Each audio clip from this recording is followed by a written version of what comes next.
February ಬಂದ ತಕ್ಷಣ ಹೃದಯದಲ್ಲಿ ಒಂದು ಸಿಹಿ ಕಂಪನ ಶುರುವಾಗುತ್ತದೆ, ಏಕೆಂದರೆ ಇದು ಪ್ರೀತಿಯ ತಿಂಗಳು. February 7 rose day. ಗುಲಾಬಿ ಹೂವಿನ ಮೂಲಕ ಪ್ರೀತಿಯ ಮೊದಲ ಭಾವನೆ ಹೇಳಿಕೊಳ್ಳುವ ದಿನ. February 8 propose day. ಮನದೊಳಗೆ ವರ್ಷಗಳಿಂದ ಮರೆಮಾಚಿದ ಪ್ರೀತಿಯನ್ನು ಹೊರಹಾಕುವ ದಿನ. February 9 chocolate day. ಸಿಹಿ ಚಾಕ್ಲೇಟ್ ಜೊತೆ ಸಿಹಿ ನೆನಪುಗಳನ್ನು ಹಂಚಿಕೊಳ್ಳುವ ದಿನ. February 10 teddy day. ಮುದ್ದಾದ ಟೆಡ್ಡಿಯಂತೆ ಪ್ರೀತಿಯು ಮುದ್ದಾಗಿರಬೇಕೆಂದು ಹೇಳುವ ದಿನ. February 11 promise day. ಸುಖದಲ್ಲೂ ದುಃಖದಲ್ಲೂ ಒಬ್ಬರನ್ನೊಬ್ಬರು ಕೈ ಬಿಡದಿರುವ ಭರವಸೆಯ ದಿನ. February 12 hug day. ಒಂದು ಅಪ್ಪುಗೆಯಲ್ಲಿ 1000 ಮಾತುಗಳ ಸಮಾಧಾನ ಹೇಳುವ ದಿನ. February 13 kiss day. ಪ್ರೀತಿಯ ಮೌನ ಭಾಷೆ ಹೃದಯದಿಂದ ಹೃದಯಕ್ಕೆ ಹೇಳುವ ದಿನ.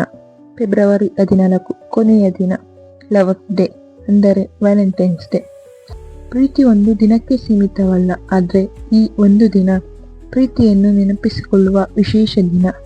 ಪ್ರೀತಿಯನ್ನು ಗೌರವಿಸಿ ನಿಜವಾದ ಸಂಬಂಧವನ್ನು ಉಳಿಸಿಕೊಳ್ಳಿ. Happy Valentine's day.